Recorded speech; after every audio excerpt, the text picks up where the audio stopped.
This is Aaron Turner from Sumac and Hydra Head Records, and you are listening to the New Scene Podcast.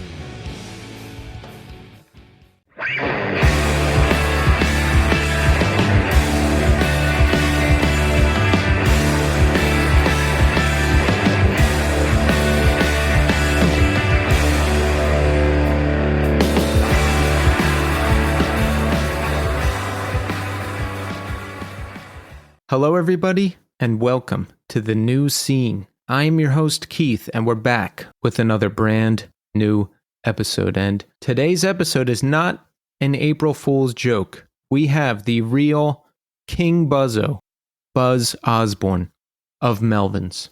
And what an amazing conversation. We cover Melvins' new LP, Tarantula Heart, that's coming out on Ipecac Records, some of Buzz's history, what he does outside of music, the Seattle scene in the 90s. This is a must-listen episode, and it's coming up shortly. But first, here's how you can support the New Scene. Follow us on Instagram, Twitter, and TikTok at New Scene Pod. Reviews. Give us 5-star reviews on Apple Podcasts and Spotify. It really helps out the show, and it's free. Shirts. We have a selection of shirts for sale at Death Wish Inc., short sleeve, long sleeve. The long sleeve is sold out in large. Get them while they last. And you can always email me at newscenepod@iodinerecords.com. And don't forget to support Iodine Recordings. No Man, Glitter and Spit. The new LP is out right now. It is out there. Buy it, purchase it, listen to it, and go see them. They've got record release shows coming up. They're playing with Strike Anywhere May 3rd in Richmond, May 4th in Brooklyn. Go check it out. Stretch Armstrong, the revealing 12-inch EP is out now. It's the first new music in nearly 2 decades. You can hear the whole EP on the streaming service of your choice. The pre-order is up for the vinyl. Get it now. One Line Drawing Sketchbook 2X LP is available now for pre-order. There's a second pressing of the Iron Roses self-titled LP up now. Get it before it's sold out. And there's new Iodine Recordings shirt designs available in their Death Wish store. Also, we have a brand new sponsor for the month of April.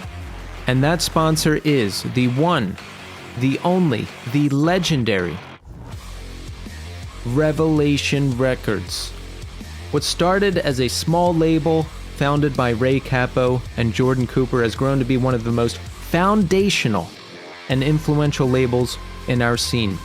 They're so legendary that the office in Huntington Beach, California has become a tourist destination. I see people posting pics from the office all the time, people who visit from Europe or people who visit from America, people who visit from all over know that Revelation Records is a destination. And it's home to some of the most legendary bands from our scene.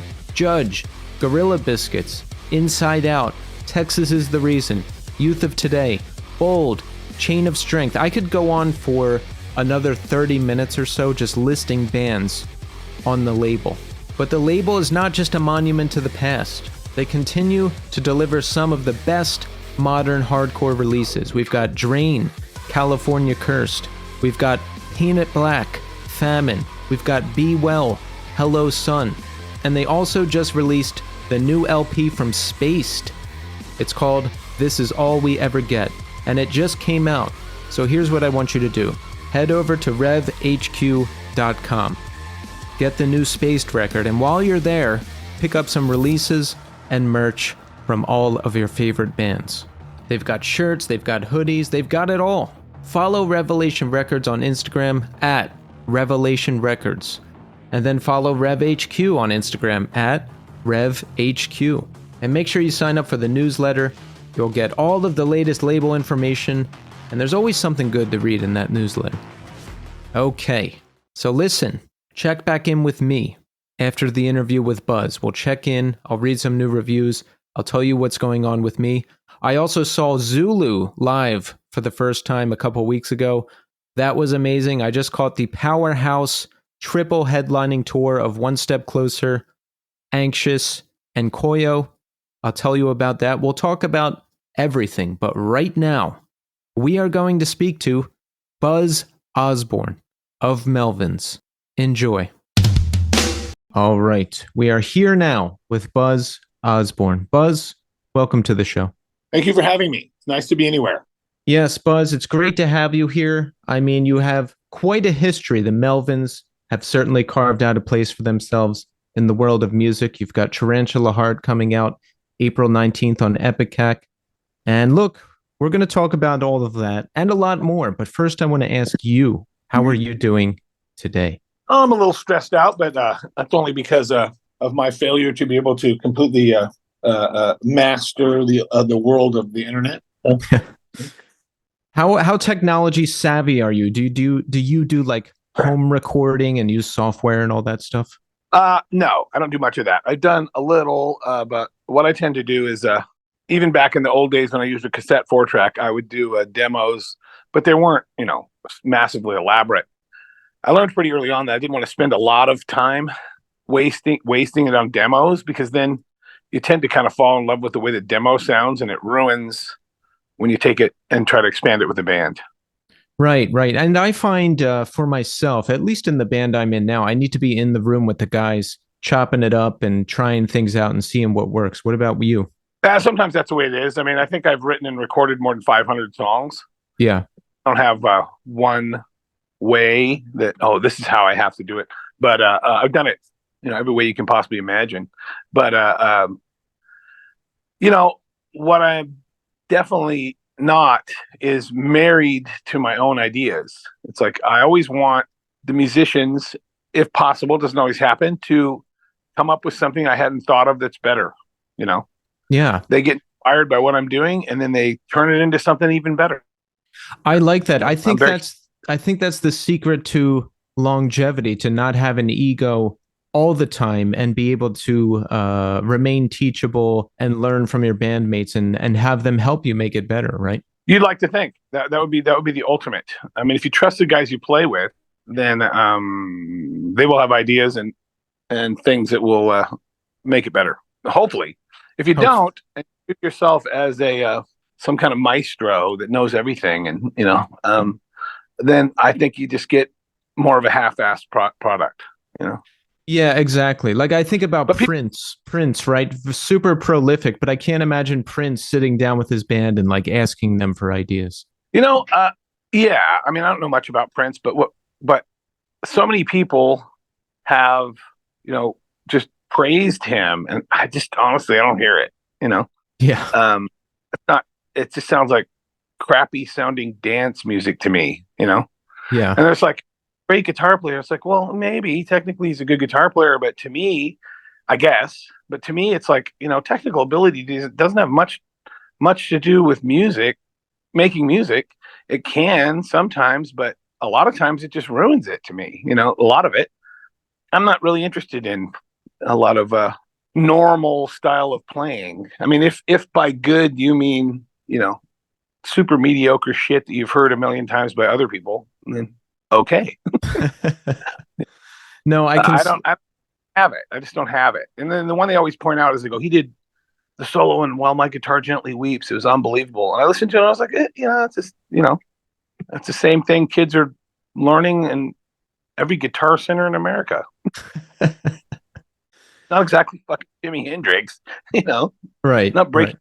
I mean, there's bluegrass guys who would kick his ass on guitar, Yeah, yeah. There's a lot of mystique around him. You hear a lot of funny stories about like destroying people in basketball and ping pong and every instrument. So that stuff is kind of funny. It's funny. I mean, I'm sure he is, but I just wish I cared about the music, which I don't. So, yeah. No, ultimately, I'm fine. Maybe he was a perfectly good guy, obviously under the lash of drugs, and that's terrible. And I hate to see that happen to anyone, but musically, I just don't care. I've tried. I've had people send me what your favorite song is and listen to it. I go, that's not even a fucking drum set. Yeah. This is just massively overproduced crap.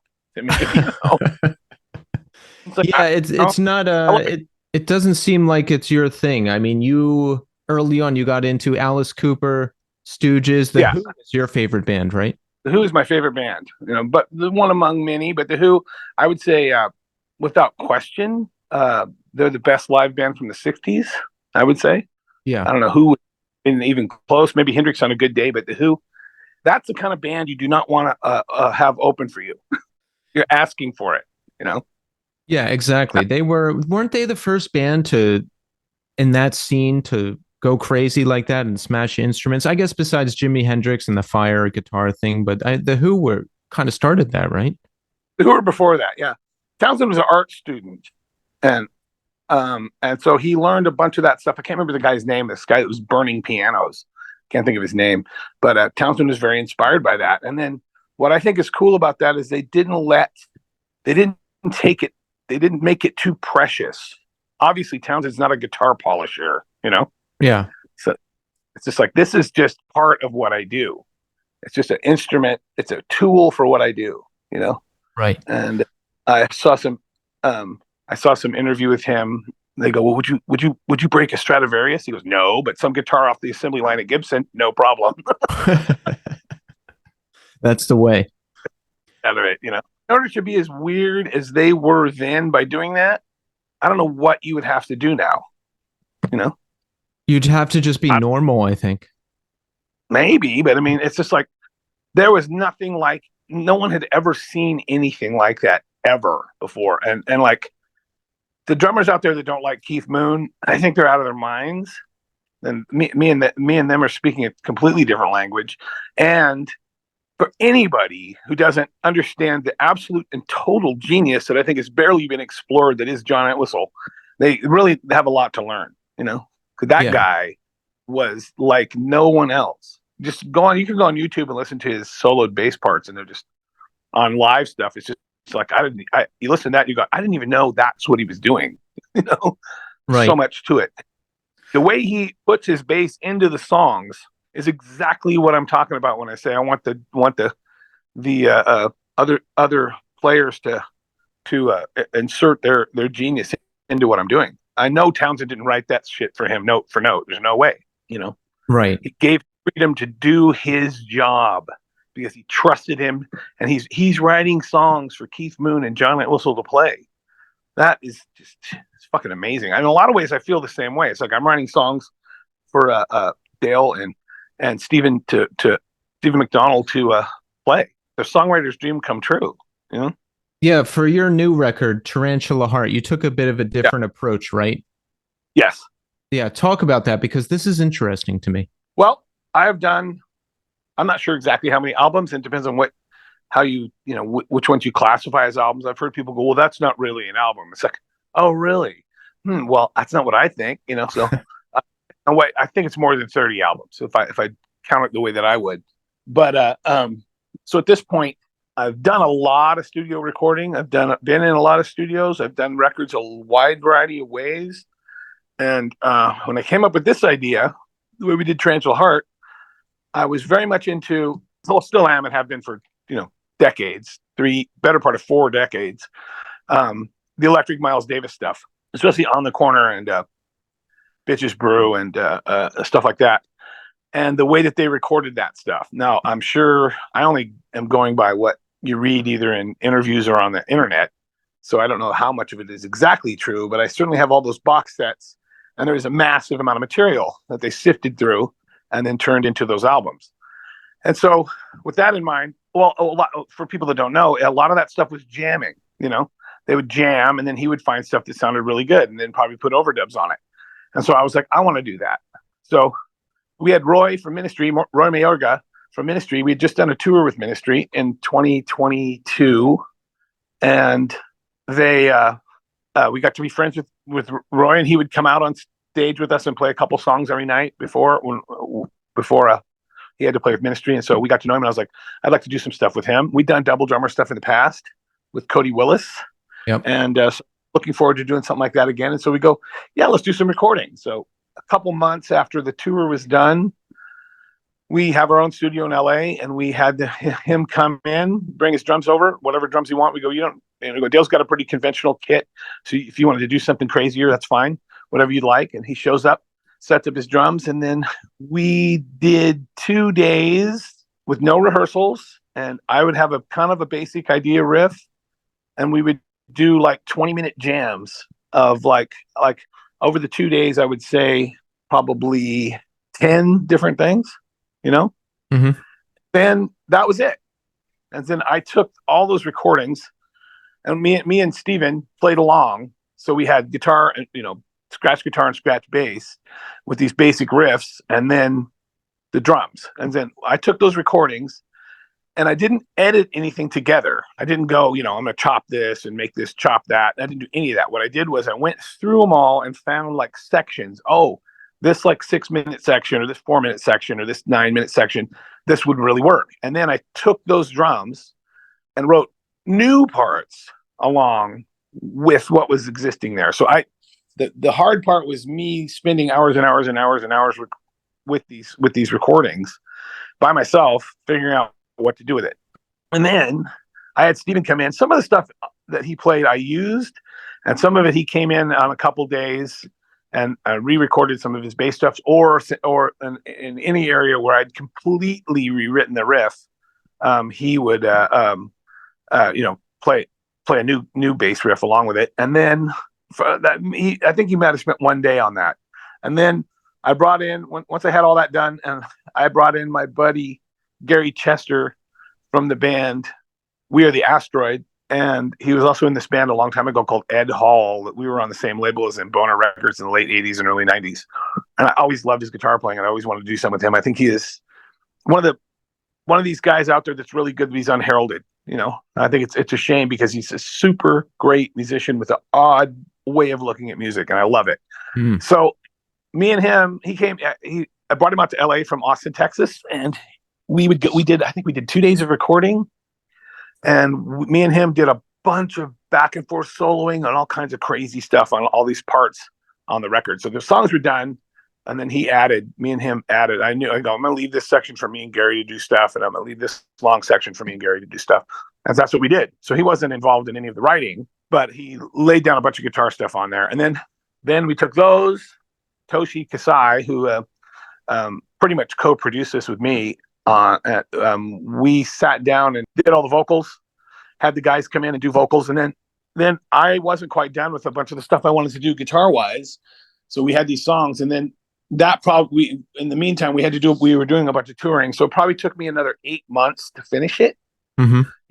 Never had time. And by the time I got it done and sent the guys rough mixes, they were like, "What the hell is this? When did we do it?" Like, it doesn't, they go, "I don't remember at all."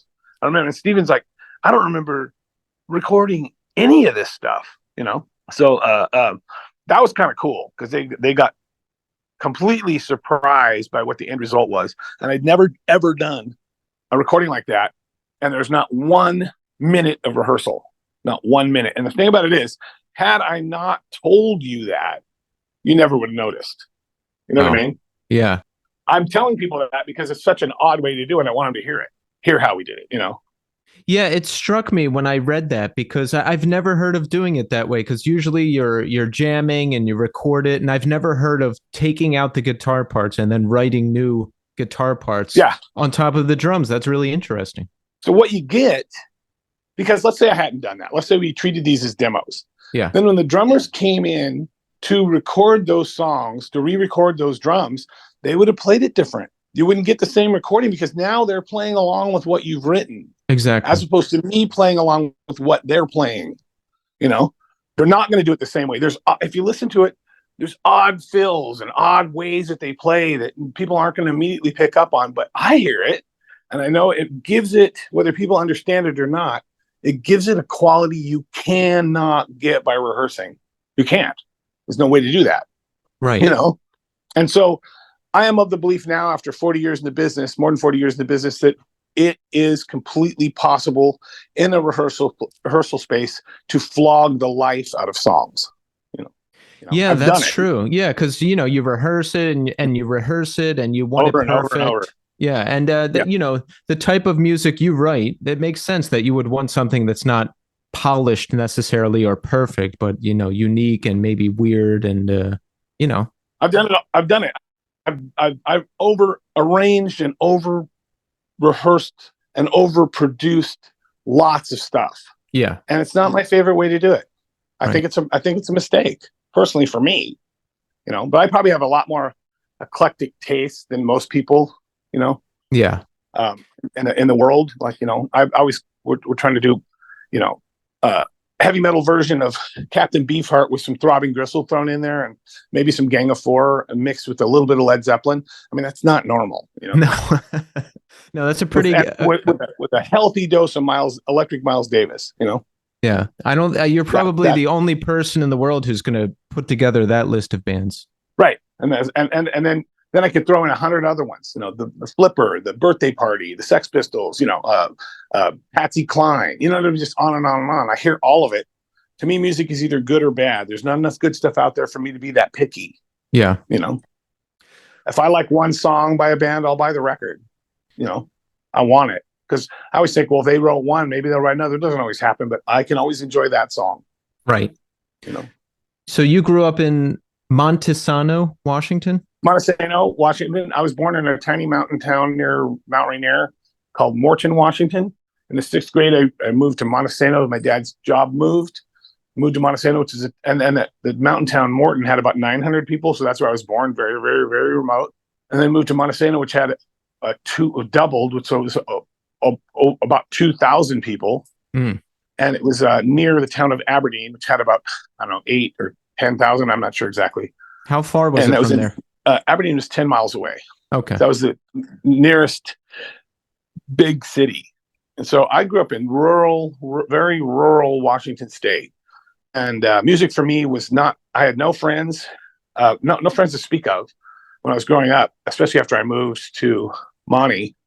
Didn't really get along with the kids I went to school with. And I had no older siblings at all. So nobody was turning me on to music. I discovered all of it on my own. And the way I did it was I knew I liked rock music. So I started when I was about 12, which would have been about 1976. I started listening to bands like Kiss and Aerosmith and Ted Nugent and Black Sabbath and Led Zeppelin. And I would buy magazines that had those people in it. And especially by about 76, 77, there's pictures of the New York Dolls, there's pictures of the Sex Pistols, there's pictures of the Clash. And also in those magazines, you could find mail order things where you could buy these records, like the Sex Pistols or the Clash or whoever, right. The Damned. And so I would or the Gang, not the Gang of Four, that was later, but just bands, these odd punk bands. And I bought them solely by the way these people looked, and especially Bowie. I got into Bowie first. And so Bowie kind of turned me on to a lot of avant-garde stuff, a different way of thinking about it. I mean, a record like Hunky Dory when I was in about 8th grade was nothing I'd ever heard before. And like nothing my people I went to school with had heard before. They probably still haven't heard anything like that. But I'd sit in there and listen to a song like Quicksand, and with lyrics like I'm closer to the golden dawn, immersed in Crowley's uniform, I don't know. I didn't know what he was talking about. I had no idea what any of that stuff was, you know, and I was hooked, and I knew this guy is not doing anything that's normal in my world. And so I wanted more of that. And when I realized once I got mobile and was able to drive, that all these people and all these weird bands are all playing in places like Seattle, I can go see this stuff. And so once I was able to do that, then that really set me free. And then I realized that the small town that I was in was the problem. It wasn't me. I just didn't belong there. And I had one teacher when I was in school. I was about 8th or 9th grade. He was a math teacher named Mr. Hainson. And he came up to me and pulled me aside after class and said, "You have to get out of here because this is not going to work for you. You don't belong here. You're going to be miserable. You gotta leave. You got it." And that was the first time any adult had ever noticed that I didn't fit in there. They just treated you like you should fit in, and you're a freak, as opposed to him going, "You'll never fit in, and the best thing for you is to not fit in. It's just to leave." Yeah, good advice, huh? Never forgot it.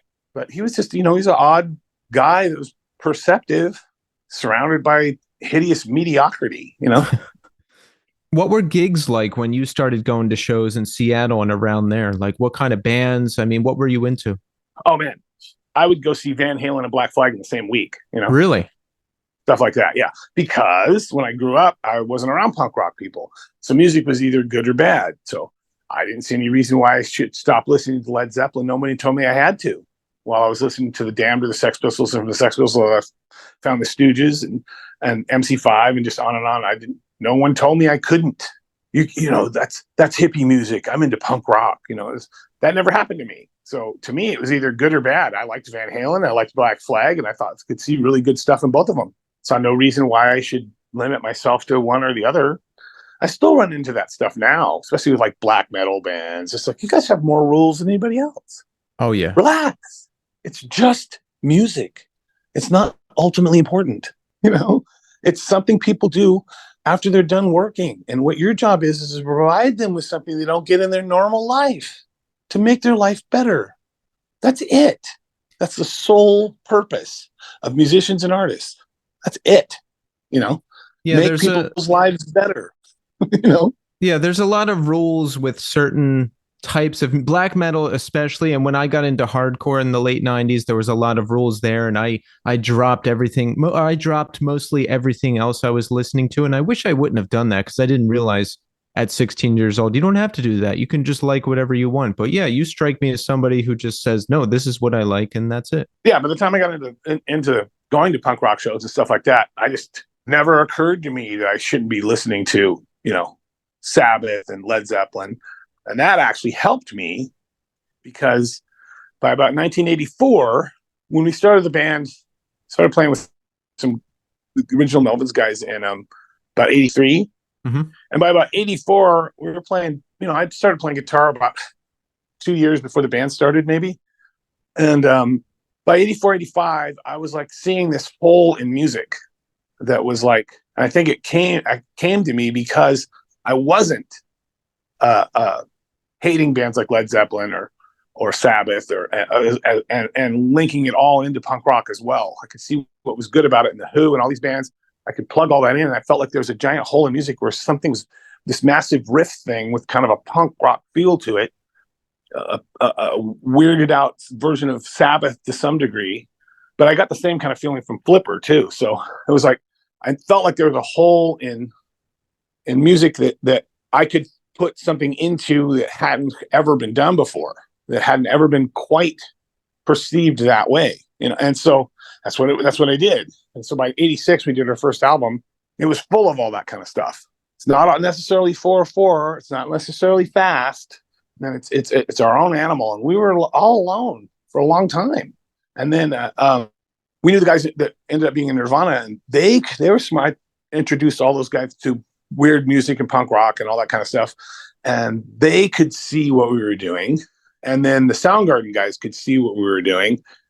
And they took both those bands, especially those two, took it and changed music on a global level. There hadn't ever been anything with quite that sensibility, And so, it was really nice to know that I wasn't wrong, even though we're a much weirder version of those bands. But what their fans don't understand is those people are much more eclectic and weird than they would imagine, than the normal Nirvana or Soundgarden fan could ever imagine. Right. So, which shows you they do not have an intimate understanding of what these people are really about. Doesn't matter how many times they say they're influenced by us; these people can't hear it. Yeah, and I think having a really eclectic taste is really going to help you when you're writing songs, because when you mix different elements from different bands that people wouldn't expect, I think that's when really special things happen. I think I've always been into hybrids, Yeah. And what's funny is, we do Gloomy Portrait treatments, and there was not a lot of takers. Radio silence, and now that's considered this classic record and all this stuff like that.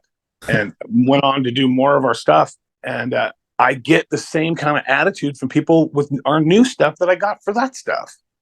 And like when we put out Stoner Witch and Stag, at this point, when we listen to those two records, I think they're overproduced. But when we put out those records, there wasn't a lot of, most of the reviews we got were mediocre to bad on those.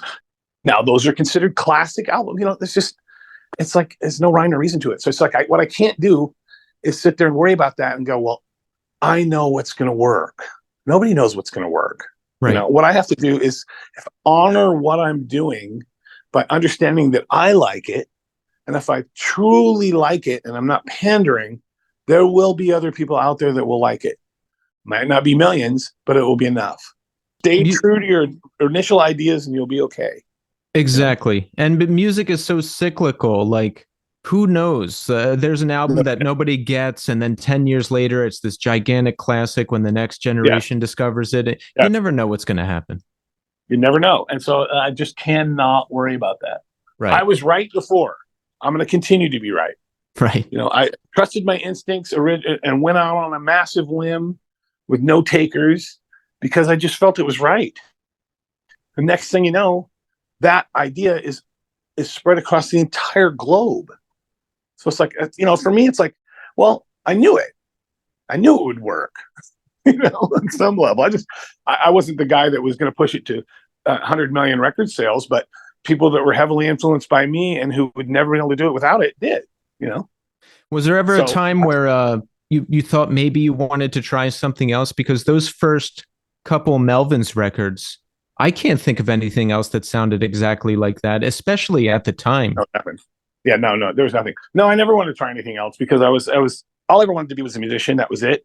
And I wanted to please myself. And I'm not, and you have to understand, I'm not doing this perversely. You know, I'm just going to be weird. No, this is what I like. And I truly did believe if I like this, I have good taste in music. There will be other people that will like it. I'm sure of it.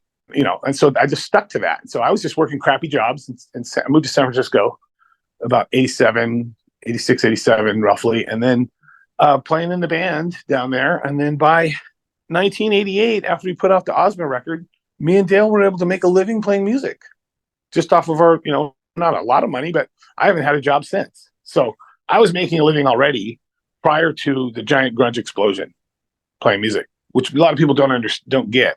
It's like, no, last time I had a job was sometime in 1988. Wow. You know, well before Nirvana or Soundgarden took off, you know, in a big way. So I was already doing okay. I mean, not, you know, I'm just enough to where I didn't have to work.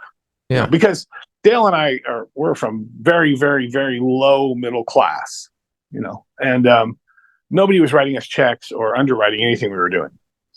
So, you know, there's no family money. I've often laughed and go, I'll be happy to give you every bit as much as my family ever gave me. Nothing. So you know, last job, 1988. That's pretty incredible. Yeah. And I've been very cagey about it this whole time. And, well, we got a royalty check for the Osborne record, which we worked really hard on that record. I think it's, that's a record, those songs. Now, bear in mind, when I talk about my own albums, I'm too close to it, you know, to give you a fair assessment of it. It's not fair for me, but I can talk about it because I hear it differently than anybody else would. And it will sound odd to other people, but it's because I'm too close to it, you know. I think it's been over-arranged and over-rehearsed to the point where we kind of lost some of the magic on it. But at the time, I thought it was great, and I knew it was different than anything else. And I knew it was like an odd mixture of, you know, heavy metal with the Gang of Four and Captain Beefheart mixed together, odd time signatures and, you know, squirrely sounding stuff. And it clicked for some reason on a small level. So we got our first royalty check from Tom Flynn from Boner. He has paid us everything we're owed every 6 months since the 80s. Wow. You know, and you find it. If you can find an indie guy that's willing to do that, because indie labels notoriously never pay anyone anything. Right. You stick with them. And so I'm like, Tom, as long as you want to do these records, you can put them out, you know, because he believed in us and trusted us from the beginning. And so I don't see any reason why I should. I'm a firm believer in, you know, creature of habit. And as far as that kind of stuff is concerned, if you're not burning me, why should I change? You know? Yeah, that's rare. So we got a check. It was about a little less than $6,000 or something like that. Our first royalty check, which was the most money me and Dale had ever seen in our lives, because we were just working minimum wage jobs. And we said, well, we have enough now. In 1988, that was a lot of money. It was a lot of money. I mean, that was probably $2,000, at least $2,000 more than I had ever had at one time, you know, for myself. Probably the most I'd ever had at that point was about $800 in my bank account. And we said, okay, we have enough now to pay our expenses for a while, because we were living very cheaply, you know, not much. And we said, let's jump off the cliff and see how long we can make music work. And I haven't worked since. Paid for everything just by being a professional musician, which is all I ever wanted. I My love that. initial expectations for the band, I surpassed those within the first 6 months of the band. It'd be Wow. great to play a show. It'd be great to play on a stage. That was it. I didn't think I'll be making albums. I'll be talking to you in 40 years. You know what I mean? That kind of stuff never. The idea that when I first started that someone would give me money to make an album, that was absurd. Yeah. That's insane. So I everything else past that that's just been gravy. It's just been extra. And now we do okay. We make our living playing music. We work very hard. As long as I keep my feet moving and keep coming up with records and keep doing live shows, I can make this work. So far, so good. And now, I've been married for 30 years. My wife works. We're both very hard. We work together on lots of stuff. She's a graphic designer and did as in her own right, which we just celebrated our 30-year wedding anniversary. So, like I said, nice. I'm a creature of habit. I live a very conservative lifestyle and let my wildness come out in my work. I don't like to waste that kind of energy on things that don't matter. That's the way to do it. I think. I've watched too many musicians, and believe me, in 40 years, just like, Ginsberg said and Howell, I watched the best minds of my generation were destroyed by drugs over and we talk about Kurt Cobain and Chris Cornell. They're fucking dead. Yeah, does that that must have an effect on you, right? To see because I'm involved in recovery, right? And we see people die from drugs and it really affects the community. So when you see your fellow friends and musicians die over the years, I mean, it has to have an effect, right? It has ruined any chance for me to look back on all that stuff with rose-colored glasses, because death and heroin addiction, there's no romantic side to that. No. So I don't look at it as anything other than a complete and total tragedy.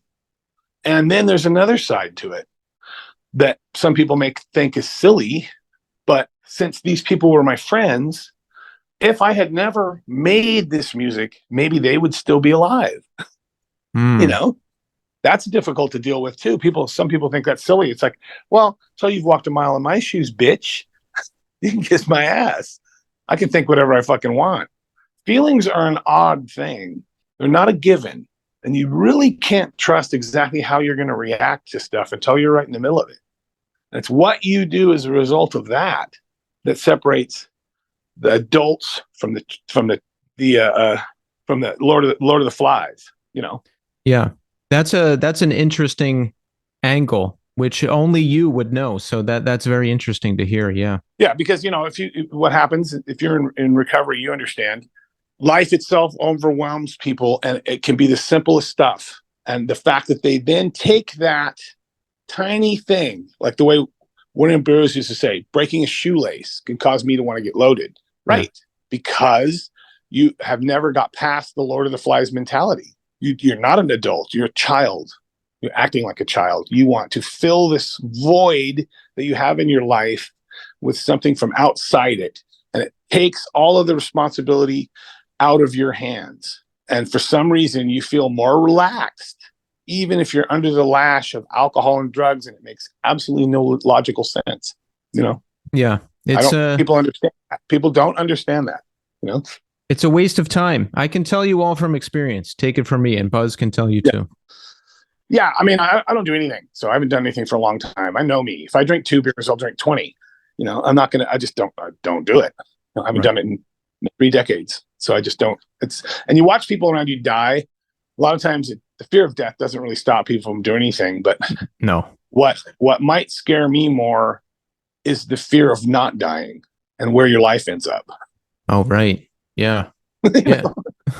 My wife said, like, I have some amount of fear of flying, right? Yeah. So I flew down here to New Zealand and to Australia, and she was like, well, how you doing? You always get stressed out before you go on tour. Hey, I'm a little stressed out. I'm worried about this flight. What if it goes down? She goes, you're not getting off that easy. She says, are you kidding? You're here for the duration. It's like, yeah, you're right. I'm not getting off that easy. I like that.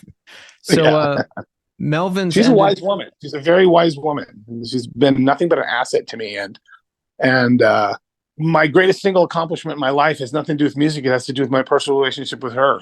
And I do not take that lightly, and I do not take it for granted. Yeah, would you say 33 years of marriage? 30. 30 years of marriage. I mean, Yeah. that's solid. I have to imagine that that keeps you really grounded and is just super fulfilling. I mean, I'm not married, so, Massive. I'm still crazy. It's crazy. I'm still eccentric and weird, but so is she. But there was too many things in the A column when I met her to make me go, I don't want to do this. So and she also doesn't drink or anything like that either. We've never seen each other on anything. We've never seen each other drunk or stoned or anything ever. I don't know what she's like that. I never would have married someone that wanted to do that kind of thing. That's smart. Never. Yeah. I just didn't have any interest in it. So and especially after a certain point, I just like, I don't want to be involved in any of this, and just take it from there. But so that's all been good. And having that kind of a partnership, a solid, like I said, a conservative life partnership, it makes my ability to make music better, because I'm not worried about the little shit. We're a team. We're a financial team. We're a mental team. We're a physical team, and we're a spiritual team all together. And it's like, I am only made stronger. That is why people get married. To me, that's what it's about. Unless you're using it as a tax dodge, and that's a big deal too. I like that. A team. That's what I'm looking for. A team. Historically, or last couple of relationships, I was at odds. We wanted different things, but I want a team like you have. Yeah, it's a team. When I go on tour, I don't have to worry about it. Yeah. She can take care of things. Just like if she's got something going on, I take care of things. That's what you want. Exactly. Somebody you can rely on.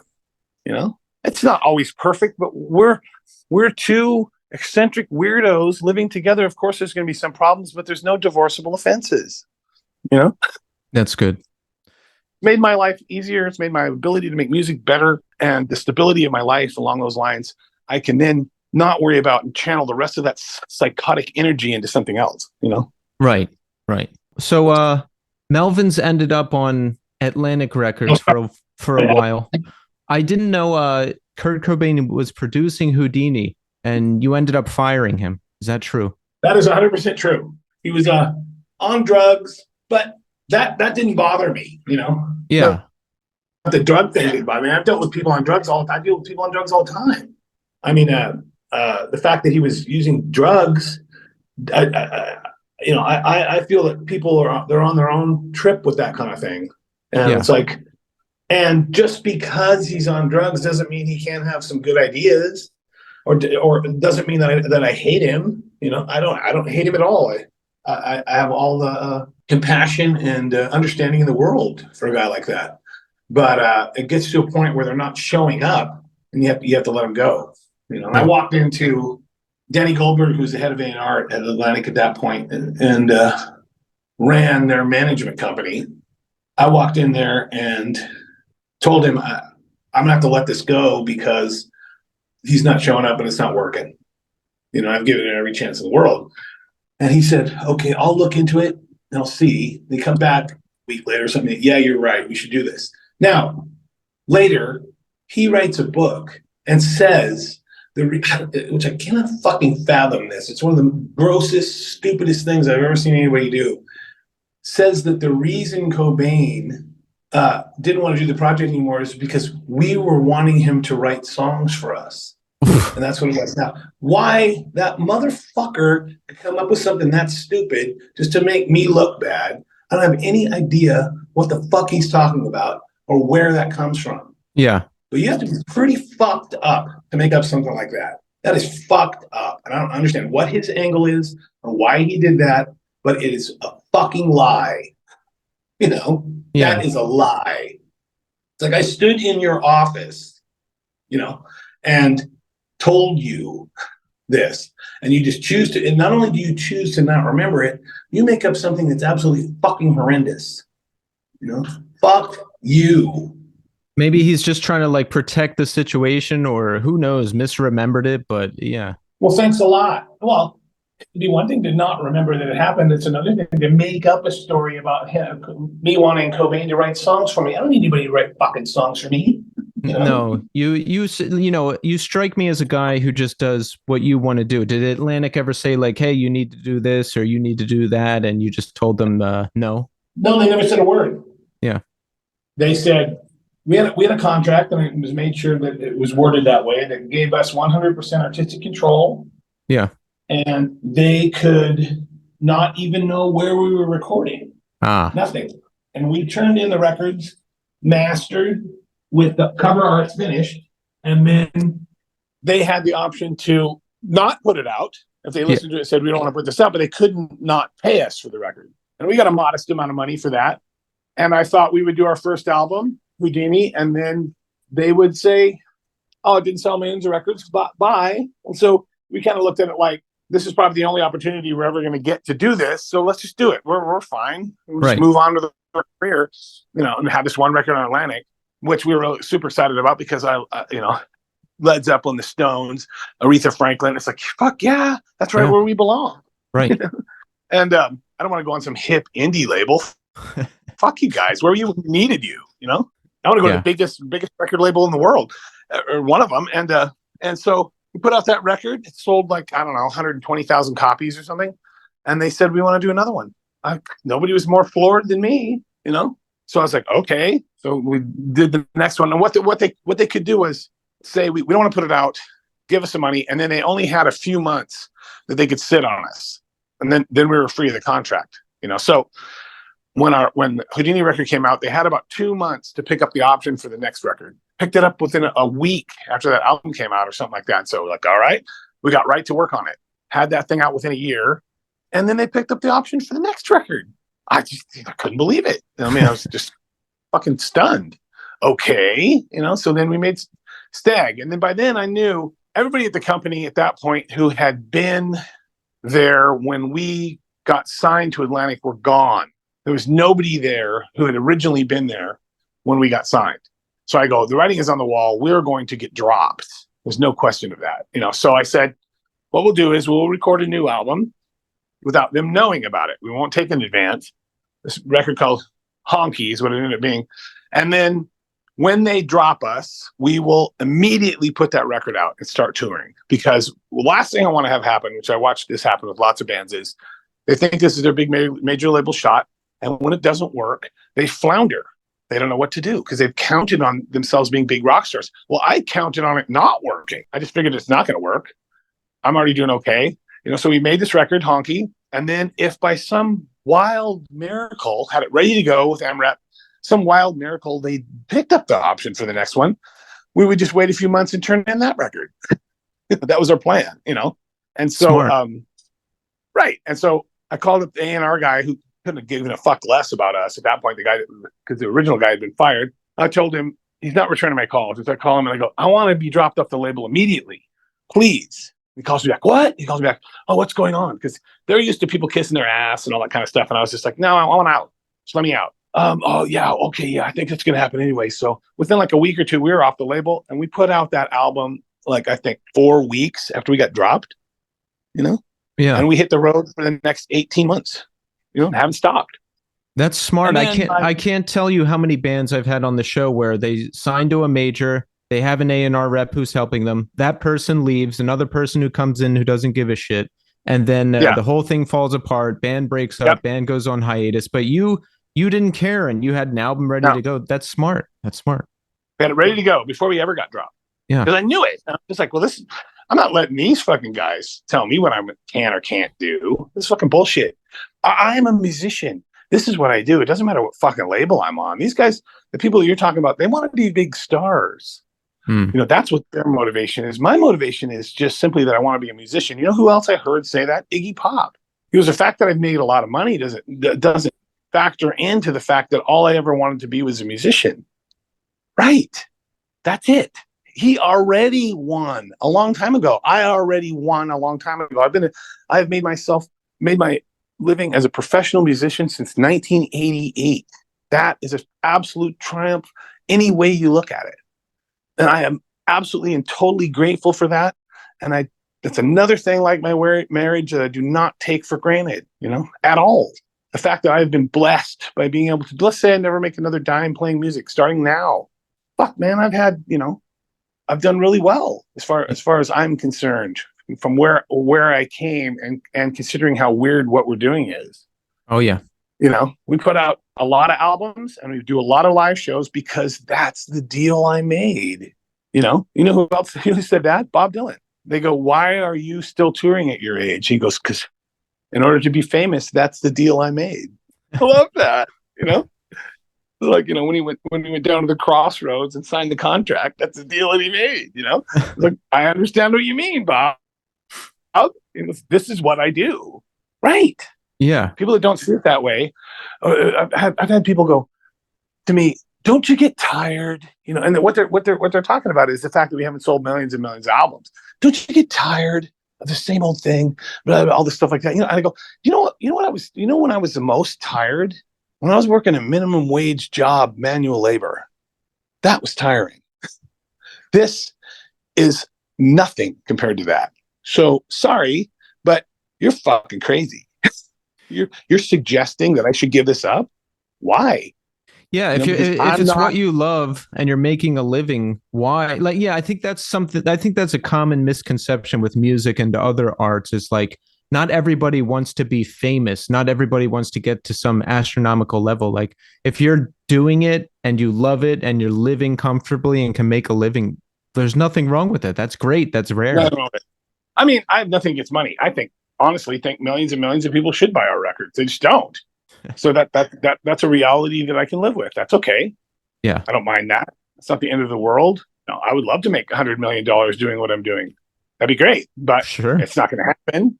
So I just move on. You move on. Well, what can I do? Plus, I don't care what these people think. You can think I'm a loser, that someone else has taken all my fame and I'm just jealous and all these things like that. I have never been jealous of anyone else's fame. Fame is the worst part of this whole thing. Yeah. I'll take half of that in cash. I didn't do this to be famous. I did this to play music. Right. Being famous, that's for children. That's for actors. I don't give a fuck about any of that. Fame, it's like, I don't go to Grammy parties. I don't go to rock and roll parties. I don't do any of that stuff. I don't want to do it. I could. I'll go hang out at clubs or, if I go to a club, there's a paycheck on the other end of it. Yeah. Or I'm going down there to visit friends. And usually if a band's in town that I'm friends with, I go to their sound check, hang out with them and then leave because I don't want to be around a whole fucking club full of drunks. It's not fun for me. And then they want to, because I am famous, then they want to talk to me and bother me and go on and on. I'm always nice to everybody, but I don't go looking for those kinds of situations. It doesn't turn me on. I don't need that. That's I appreciate a good move. Everyone who likes us. I appreciate everyone who likes us, but I don't go and look for people to give me admiration or be a drunken asshole. And then I end up kicking the living shit out of somebody. I don't want to do that either. Right. That's a good move. Sign up or show up for the sound check and then leave. I like that. Yeah. I might start doing that. You show up for the sound check, then everybody's lucid. You have a good time. You get to watch when they do sound check and you're friends with them anyway. You talk, maybe you'll go to dinner with them and go, I can't stay for the show, but I really want to see you guys. Yeah. That was great. That's more me at this point. I'll be 60 years old this year. That's Buzz as a rock fan at 60. I don't want to go to an arena show. I don't want to go to a club filled with, unless they resurrect Hendrix, that's the only place he's playing. I'm there, Yeah. But I don't want to go. I just don't. It's not fun for me. I'd rather go to a fucking golf course, a muni golf course, and stay away from country clubs. And if people want to see me out in the normal life, the best place to catch me would be on a golf course because I fucking love golf. Love it. You golf? I golf. I'm a massively. That's my hobby along with photography. Do you wear the golf outfit and everything? I have a golf shirts because golf shirts are generally cut different, so you can swing in them easier than you could like a t-shirt. Yeah. It gives you more, but I'm very, very, very serious golfer. Oh, wow. I didn't know that. Tournaments, all that. Oh, wow. I'm playing against a bunch of squares. They don't know who I am. Eventually they figure it out and then they'll talk, but these aren't music people. These are people that are obsessed with golf. Yeah. So when I'm out there, it's about golf. And musicians are people of the great indoors, and this gets me out of the house. It gets me outside. It gets me thinking about something and it gets me out of my own head for about 3 to 5 hours. And when I'm at home, the last thing I need is to couch potato it. I am not that guy. I get up with the sun. I work on, I'd say 70% of my waking hours are spent on some sort of musical thing, one way or another, whether it's the management of the band, because we don't have a manager. I'll do all of that. We have booking agents. And then the rest of the time, I'm sitting there with my own thoughts. I need exercise, and I exercise all the time, and I play golf, and I play music. That's my life. And that sounds pretty fucking good to me, you know? Yeah. Yeah, I'm with you on that. Yeah, I'm down. I am down because left to my own devices, it's a lonely world out there, you know? When that Nirvana documentary came out, Montage of Heck, I read an article with you that really struck me. You said the whole stomach thing, the stomach issue, the sickness or whatever that Kurt Cobain had made up, and that he made that up because, you know, he wanted sympathy for being a drug addict. And that really struck me because when I was doing that, when I was living that lifestyle, I had the same lie. I had like a sensitive stomach lie so that I wouldn't get in trouble with people, or they wouldn't be alerted to what was up. I had all kinds of lies going on. So that whole thing made up. Well, how do you know when a junkie's lying? They're awake. When they're talking. Right. Exactly. That's it. I didn't have to make that up. I didn't have to speculate on that with him because he told me that. Yeah. You know, so of course that story, you know, the guy who told me that story is dead. So he's not here to defend himself. So people are just going to have to take my fucking word for it. And what would be my motivation of saying that, you know, if it wasn't true? I gain nothing from that. You know, I think what it says is that I have a really good perspective on what kind of trouble that guy was in. And if people don't want to go along with that and want to somehow turn it around on me, then they can go ahead and do that. But I can also hate their fucking guts from now on. Fuck you people. I knew the guy. You know? That's got to be fucking talking about. That's got to be irritating, right? If people give you crap about that because you were his friend, you knew him for a long time. First and foremost, long before he could buy a car with a credit card, you know? Yeah. And here's the thing. I was friends with those guys before they ever had any money. And those three, you know, Dave, Chris, and Kurt, that is rags to riches. There is no fucking money from home with any three of those guys. That is nothing to millionaires. You know, that's a great American story right there. But there's not they didn't know anything about bourgeois life. They had no idea even what it was. You know, me neither. I was friends with them when they were of that nature.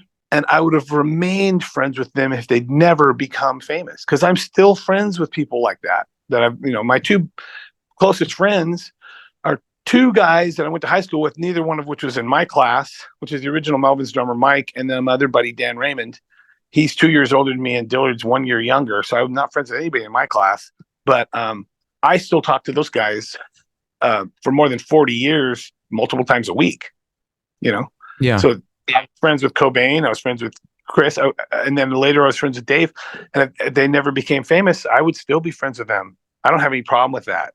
You know, I mean, that to me, I don't have a lot of friends, like good friends, but the ones I have are very close.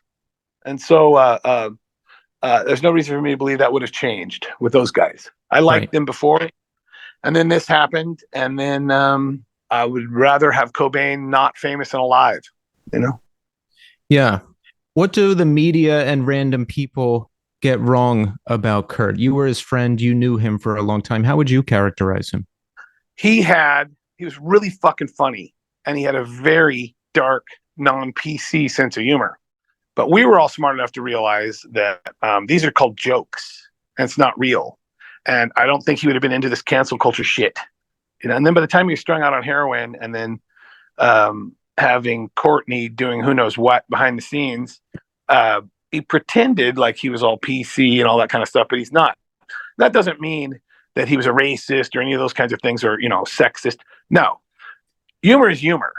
It's a joke. And if people want to get all bent out of shape about that, then I think that they're uptight and they should take a break.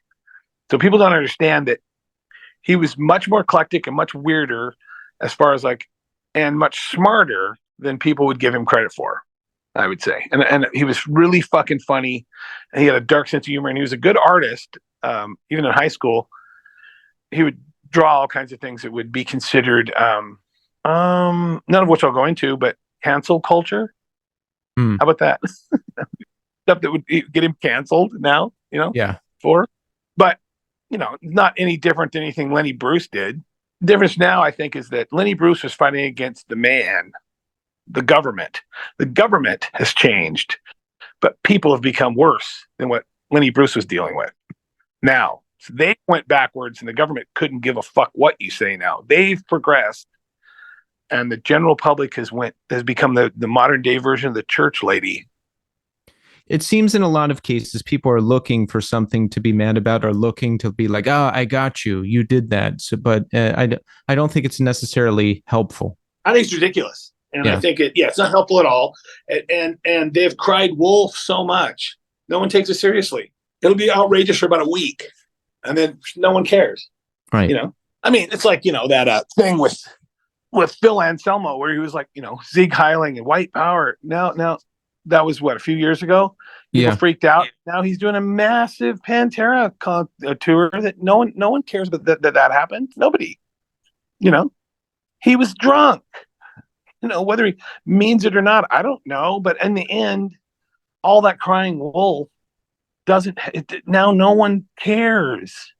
He did that. Nonetheless, he's playing massive tour. There you go. What that's worth. I was thinking about that because I saw the giant Pantera tour popping up on my Instagram feed, and I was like, "Wait, didn't he say white power a couple months ago? What happened?" That's years ago. Or looking like Kevin Spacey. Kevin Spacey's career was totally destroyed, and he's been exonerated from all of it. Has he been? Yeah. Last I heard, I think. Is he acting again? Don't know, but he's canceled. Whether it's true or not doesn't make. Who cares about habeas corpus? I mean, Jesus Christ, what are people thinking? Is that the world you want to live in? Are we Jacobins? Is this the French Revolution? What the fuck are you doing? Crazy. Take a fucking break. I mean, guys like Lenny Bruce would be canceled now. That just blows my mind. Or Richard Pryor, or you know what I mean? It's crazy. Are we better off, or are we just now the church lady? It doesn't make any sense to me. I'm sorry. You guys scare me a fucking hell of a lot more than the Catholic Church does. They don't ultimately have no power, Melvins were on the last tour that ISIS did. Yeah. Yes. And I read in an old AV Club article, you said ISIS blew it by breaking up because they were better than they had ever been, right? They were better than I had ever seen them. Yeah. And they ended it. I don't know why. It makes no sense. I mean, I like those guys to death. I like all those guys personally are super nice guys. And I have not a bad thing to say about any of them on a personal level at all, nor would I want this to be perceived like that.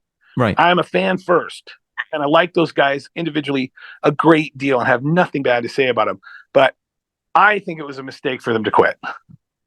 At the height of their fucking creative powers, they walked away from it. I'll never understand it because I'm a fan first, and I don't want them to be gone. Yeah. You know what I mean? I love that band. Yeah. Did you ever talk to them at all on that tour and say, like, guys, what are you doing? Like, what's going on? All the time.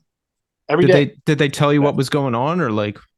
Sort of. I mean, I think the singer just didn't want to do it anymore. Okay, fair enough. But, I think it was a mistake. Yeah. Yeah. Hopefully, maybe the future will hold something, new, and they'll get back together and do something again. I think that would be great. And if they did, I would love to play shows with them. Yeah, that was my first time seeing Melvins on that tour, and I was blown away. It was where was that? In Philadelphia. Music Hall of Williamsburg. I was living in Philly at the time. I think it was TLA or Truck, one of those. TLA. It might have been TLA. Yeah, that would have been TLA, I think. Yeah. Yeah. How do you work out if you're going to have one drummer or two drummers? Like, what's the deciding factor? Well, we had two drummers for about 8 years. Yeah. And then we moved on from that.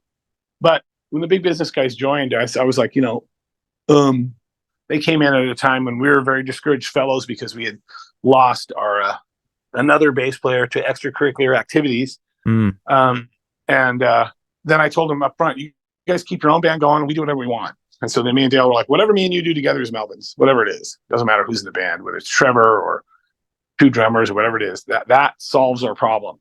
Now we're not ever going to fall into that situation again. So now Grover had a massive operation on his neck last fall. And so Cody played with us on the Boris tour we did last year. And then he's with us down here in Australia because we weren't sure if Grover is going to be able to do it. But it looks like he's going to make a full recovery, so that's all good. Good. And when he comes back, we're going to be back to 2 drummers. Yeah, the 2 drummer thing is awesome. I mean, I just remember being blown away seeing it live. Thank you. Yeah, I agree. It's like standing on stage of the freight train every night. Amazing. I got the best seat in the house to just sit there and watch those guys play. Watch them go. Look at them go. It's fucking amazing. You know, I'm a lucky fucking bastard to be able to play with all these good people. You know.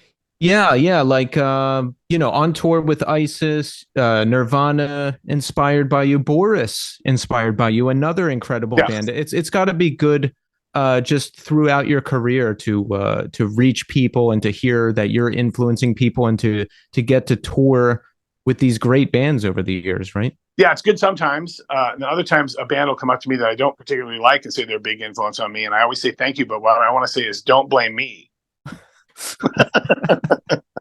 That's funny. It's not my fault you sound the way you do, you know. But yeah, there's plenty of, by and large, it's a good thing, you know. And I'm nice to everybody. I'm not, you know, unless you're an asshole, I have time for you. Yeah. You know, that reminds me. I have time for you, you know. There's been times where you had to punish the audience because they're not behaving right. A long time ago, there was a White Zombie show you played, and everyone's chanting White Zombie" while you're playing. So you did 30 minutes of feedback to the audience to try to get them under control, right? Getting them under control wasn't it was more like just making them pay. That's it. And this is one of the worst tours I've ever done. I mean, at this point, I would put up with that now, not from the audience, but just the whole tour itself, from the crew and all the people involved, was just fucking horrendous. It was heinous, you know. And I just want to kill them all. And now, if I got in that situation, I would either have to be getting so much money I didn't give a shit how they treated me, or I would fucking leave. Fuck you. I'm not putting up with this. I'm going to quit. I'm going to go out and I'm going to tell everybody exactly why I quit, which is why I've never stopped being vocal about that kind of stuff. Not that it does any good. I mean, not hurting Rob Zombie, but I mean, Jesus Christ, whatever. I mean, you know, to go out and pull the most rock star shit you can possibly imagine. It's like, dude, I'm on your side. You know, what are you doing? You don't have to do this. I've toured with huge bands much bigger than you. I toured with bands like Kiss, who to me, Kiss are real rock stars. Gene Simmons and Paul Stanley didn't have to do that. It just makes me hate your fucking ass even more. You know? Yeah, I've heard you say that in other interviews. Kiss, who you would think would have an attitude, were super nice, Not at all. But Rob Zombie, you had to stop sound checking at a show because it was bothering him while he was eating, right? Yeah, on and on. It's just every rock star cliche you can imagine. I'm like an elephant. I tend to never forget. You know, I don't mind telling it like it is because I don't give a fuck. I don't give a fuck. You know, I'm sure he knows about all this stuff. You could say he was sorry. Radio silence. So, you know, fuck you, buddy. I don't give a fuck. I really don't give a fuck. What are you going to do to me? You going to take a swing at me? Give it your best shot. You know, I will clean your fucking clock, bitch. That's the one thing you don't want to do. I'll stomp you into the dirt. You know, no, you do not want to take me on. Believe me. Yeah, I don't fight fair. I wouldn't want to do it. I like that. Nobody ever threat like that. Never. You know? You seems like you have a set of guidelines. You know what you want. You know what you don't want, and you stick to it. I like that. You don't play the industry game of like staying quiet and protecting people and all that stuff. Nope, not really. I have no interest. You know, if you're a fucking asshole, I don't see any reason why I should protect you. It doesn't help anyone. It just makes you worse because then without consequences, there's no reason for you to change your shitty behavior. The rock star stuff, I learned from punk rock a long time ago that wasn't for me. You don't have to do that. You don't have to do any of that. I don't like that kind of behavior. It doesn't make me feel good, or I don't feel more important. You know, I have a very small, tight organization that we have, and that's the way I want to keep it. The few moving parts, the better. Be involved in what you're doing. Be involved in the management side of it. Be involved in the booking side of it. You know, work very closely with your agents. Do all this stuff. Find out how it all works. Figure it out. There's one thing I know about in this business is how the music business works. I've been insulated from it. I've been right in the middle of it. I don't have a manager. We have a booking agent. That's it. I don't want a manager. What is a manager going to do for me? You know, I mean, if you hand me a contract for something and I have to hire a lawyer to figure out if I can trust you, I'm not going to do it. Just no. You write me something back on one side of one piece of paper, which we both know is every bit as legally binding as a 50-page contract. And if I have that I can understand without having a lawyer, or fuck you. You know, this is bullshit. You don't have to do this. They do it on purpose. And if I, like I said, if I have to hire a lawyer to figure out if I can trust you, I'm out. No matter what, I'm out. That makes sense. That makes a lot of sense, actually. You must be at home on Ipecac, right? You and Mike Patton seem like kindred spirits, and you've played in Phantomas together. I work very closely with Greg Workman and Mark Shapiro. Both of them do the day-to-day stuff there. Mm-hmm. I have a great relationship with them and have for 25 years. We're the second band ever on Ipecac. So, you know, at a time when not long after we were off Atlantic, we were looking for somewhere to put records out. And it's been fucking great. He's another guy that Greg pays me everything I'm owed every 6 months and has for 25 years. I'm not going to forget that anytime soon. You know, this is a big deal. People shouldn't, they'll look at, oh, well, they're not a big enough label. We want this. Okay, go to whatever you think a big label is and not get paid. See how well that does for you. Great. Now you're some hipster on some hip label. You don't get $1. Believe me, I've been down that road. The hippest people on earth putting out your records, you don't see $1. Nothing. So it's like, fuck you. I'm done. I'll stay with the people who treat me right. Treat me right. I'm your friend forever. Ever. You know, till you fuck up and turn into an asshole, I will be there for you no matter what. I will walk through fire for you. I'll go through walls for you. Just treat me right. It's not that hard to do. Being nice and doing the right thing is not that hard to do. It really isn't. What is wrong with you people? You know? Yeah. Well, the world's a weird place. It turns out you can't trust everybody. So there you go. No, definitely not.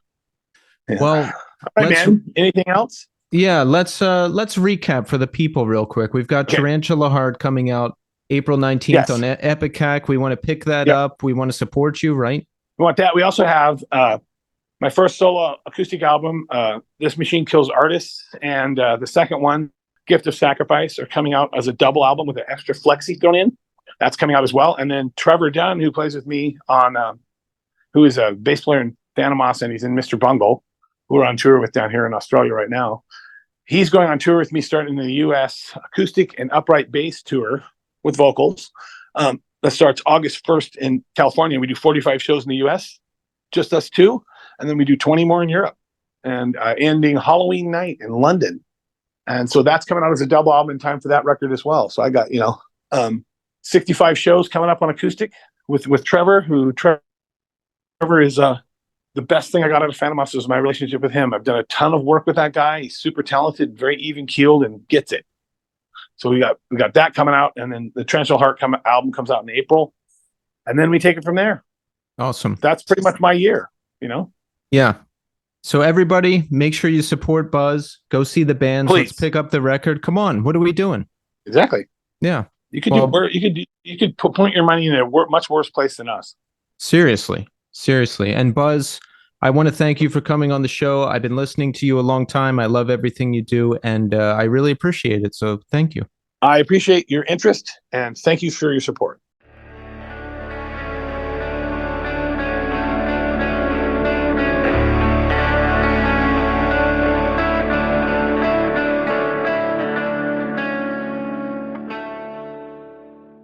And there you have it. Buzz Osbourne. Legendary. Legendary conversation. Legendary band. I'm super happy that we had the opportunity to get Buzz on the show. He has very definitive opinions. He's not afraid to let you know what he thinks. And Melvins are just legendary. Look at their influence over the years. Influencing Nirvana. Influencing Soundgarden. Influencing Boris. And when Buzz said, sometimes he wonders, had he not started this band, would Kurt still be alive, or would Chris still be alive? That blew my mind, right? Only he could think that, because we know that Melvins were hugely influential to both Nirvana and Soundgarden. And then when he followed that up by saying, if you think that's ridiculous, fuck you. I liked that too. He just stands by what he says. He's got so many interesting things to say. I mean, look at the career he's had. What did he say? He's been doing it since 1988, making a living off of music since 1988. That's rare. That's very rare. And Melvins' influence continues today to modern bands like Boris. They've toured together, and it was really interesting hearing about Buzz's life outside of music as well. I didn't know he was a golfer. I'm trying to imagine Buzz out on the course with the golf outfit and the golf hat, and then someone goes and pisses him off and he goes and yells at them or something, It's just him talking about his wife was really touching too. They've been married for a long time. Sounds like a great partnership. Really thrilled that we had Buzz on the show. Awesome stuff. Thank you so much, Buzz, for coming on the show. So let's check in, huh? How are we doing? I'm doing okay. The main story in my life right now is recording the debut EP of my new band. It's a great source of joy and a great source of pressure because it's a lot of work, long days in the studio to make sure it sounds as good as it can absolutely sound. And that's going to be my story from now until the end of April when we're done recording this thing. We've got like 4 more big sessions and then it should be done. So that's going on. Last weekend, I was in the studio all day from 11 till 8 p.m., I think. And then I wanted to rush out of there to get over to the Meadows to see Zulu, who I think is my favorite hardcore band right now. A New Tomorrow is a perfect record, which you've heard me say more than once on this show. And I got there maybe halfway through their set, and it was fantastic. Really good live. They bring the heat with the hardcore songs. They did kind of a reggae Rasta jam session song at one point and, brought it back to the heaviness after that. It was great. It was great.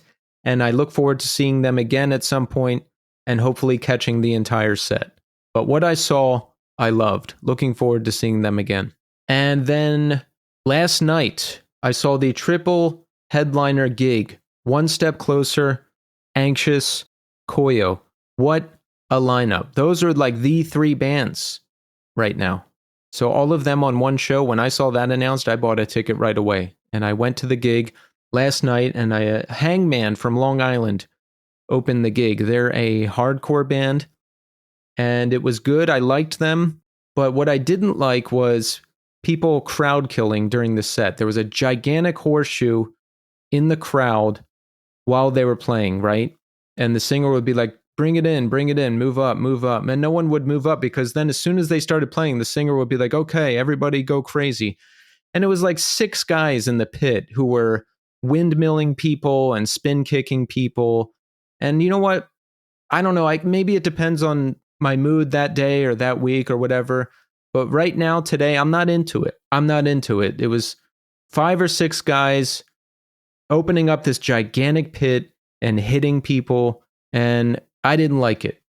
The band was good. The band was fine. I enjoyed them, but I did not like what was going on in the pit. After them was Stateside, who I've talked about on the show before when New Morality Zine was our sponsor. And they're awesome. They're like a melodic emo punk band with some hardcore tinges. They were great, and they seemed really stoked to be there. So it was awesome to get to catch them live. They were here all the way from California. So glad I got the opportunity to see them. After them, One Step Closer, who I've seen twice before. Once at This Is Hardcore in 2019, and once at Furnace Fest in, I think, 2022. They opened Furnace Fest. So last night was the best time I've ever seen them. I think the first time I saw them, they were 18 years old, 19 years old? Back in 2019. They've come a long way. They really command the stage. They're super comfortable. They're locked in. They were awesome. Last night was the best I've ever seen them. The crowd was going crazy. There wasn't any crowd killing, horseshoe bullshit. Everyone was packed in and just kind of jumping up and down and stage diving. And it was a fun, safe atmosphere. And I liked that. And the singer was like, yeah, everybody move up, push all the moshing to the back. And I was like, yes. Awesome. I like that.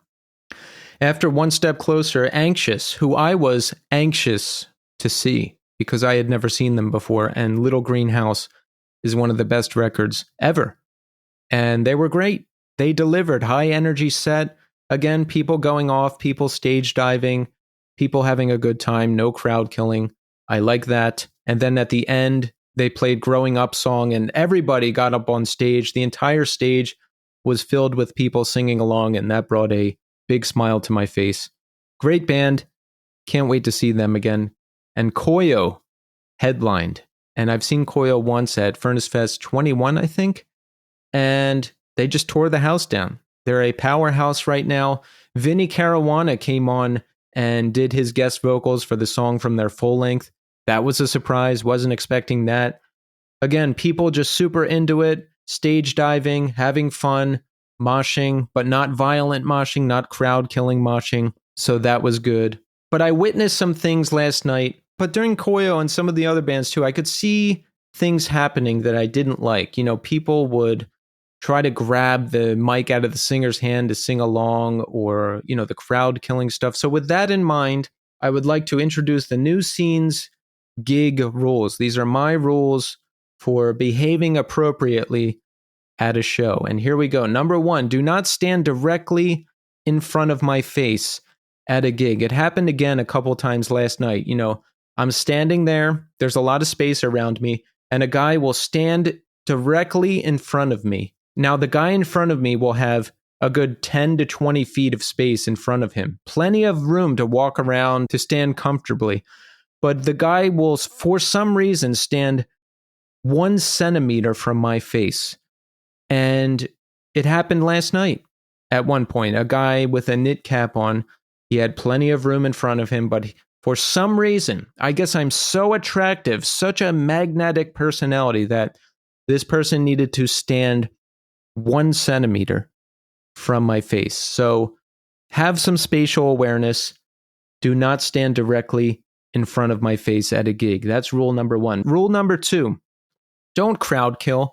If you want to get in the mosh pit and with everybody else and swing your arms around and karate kick and all that, do that to each other in the pit. Don't hit some poor person there watching the show trying to have a good time. I'm not into it. My opinion could change at some point and I might like it again, but right now I don't. So rule number 2, no crowd killing. Rule number 3, don't make the show about you. If you're going to stage dive, get on the stage, jump off. Get off the stage. Don't do that thing where you're on stage, running around, dancing with the band, making the whole show about you. It's not about you. If you want to make it about you, get in a band, start a band, and get up there and play. But don't be up there too long. Get up, stage dive, get off. And don't grab the mic out of the singer's hand. I saw the singers getting annoyed at a couple points because they'll be walking on stage, right, with the mic, and someone will run up behind them and try to grab the mic out of their hand or grab their hand to sing along or sing into the mic. Don't do that. Don't do that. Get on stage, stage dive, jump off, sing along down in the crowd with everybody else. If the singer holds the mic out to you, sing along, but don't invade people's space and grab their hand like that. I don't like it. I don't like it. And look, you don't have to listen to me. All right. No one does, but you should. You should. I feel these are common courtesy things you can do to make the show enjoyable for everyone, including the bands playing. And there you go. That's it. So let's move into the New Scene Community Hour. I've got a new review here from the D. There's a bunch of Ds, the D, but I'm just going to call this person the D. They say, fantastic podcast. 5 stars. I love this podcast. This podcast has been keeping my company on the construction sites for the past couple of months. Really cool to hear the context behind all of the music. Very thoughtful host. Thank you, the D. And I'm glad we can keep you company during work. That's awesome. If you haven't left a review, remember to do that. On Spotify, you just hit the 5-star button. On Apple Podcasts, you go into the podcast app, you search the New Scene, you scroll down a bit, you can hit 5 stars to give us 5-star review, right? And you can write a review too. So if you write a nice review like the D did there, I'll read it on the air during this part of the show. And I got a YouTube comment from Eric Olmstead about episode 157 with Jake Snyder of Minus the Bear. Eric says, why does this not have more comments? Jake is a West Coast indie treasure. Truly an incredible artist. I agree, Eric. All of my YouTube postings should have hundreds of comments, hundreds of likes, 100,000 views on each video, but they don't. And look, I'm being a bit facetious, but YouTube is a small portion of our viewing audience, right? Most people listen on Apple Podcasts and Spotify. And I just put the audio of the podcast up on YouTube with pictures. And if you really want a lot of views and comments and all that stuff on YouTube, you got to have actual video. And that's not something I want to do at this point. But I just put everything on YouTube because it's a different way to reach people. It's a way to reach more people. And I love YouTube. I'm on YouTube all day, so I want to be there too. But Eric, thank you for the nice comment. And if you haven't heard episode 157 with Jake Snyder of Minus the Bear, check it out. It's one of my all-time favorite interviews I've ever done.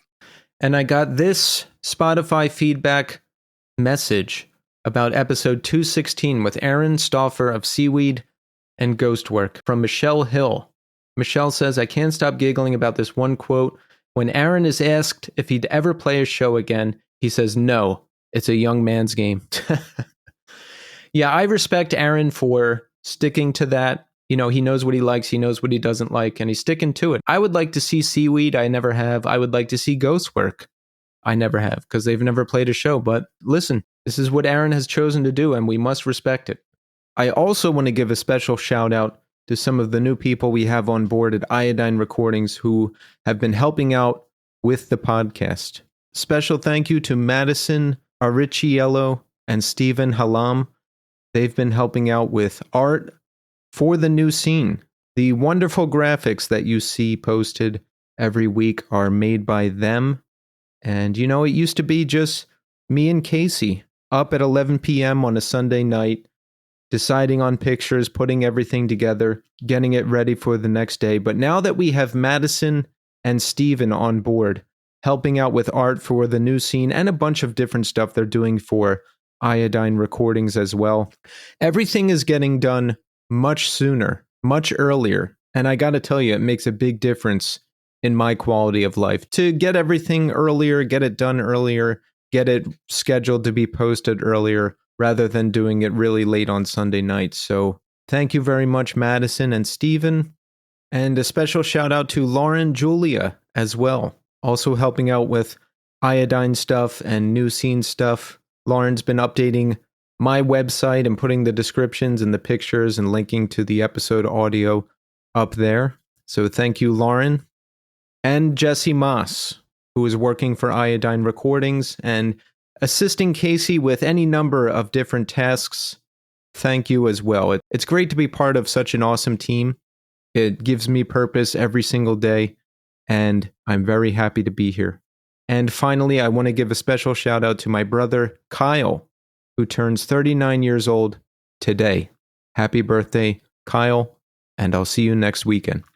So that is it. That's everything I've got for this week. In a rare occurrence here, I'm going to end the show with another band I recommended recently. A couple episodes ago, you heard me recommend Terraformer, right? We ended the show with the song Epoch. Well, I went back to see if Terraformer has any new music, and they do. They just put out Presence. It's a 3-song EP, and the song Ether has really gripped me. So we're going to end the show with that, and I'll also add the song to our New Scene 2024 Spotify playlist. Go check out that playlist if you haven't. I put all of our guests there. I put all of my recommendations there. It's a good one-stop shop to check out all of the music associated with the show. I'm back next week with another brand new episode and brand new guest. And next week is the interview I've been waiting my entire podcasting career to do. So get ready, and I'll see you then.